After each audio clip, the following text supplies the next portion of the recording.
And ఇంతవరకు cinema జరిగింది only ఇంటర్వెల్లే. Shakuni పాచికల్లో కౌరవులు పాండవుల మధ్య యుద్ధం కూడా గమనిస్తే శకుని పాచికలు అనే సబ్జెక్టు ఓన్లీ ఇంటర్వెల్లే.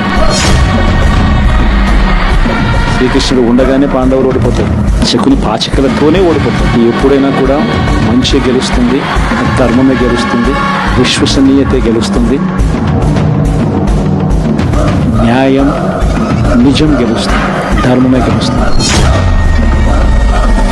మనం ధర్మం వైపునే ఉన్నాం, ధర్మంగానే రాజకీయాలు చేసాం, విశ్వసనీయతతోనే రాజకీయాలు చేసాం, తలెత్తుకొని ఉండే మాదిరిగానే రాజకీయాలు చేసాం, తల దించుకొని పోయే రాజకీయాలు. ఒక అర్జునుడు మాదిరి గెలిచి వస్తాడు, ప్రజలు ఆశీర్వదిస్తారు.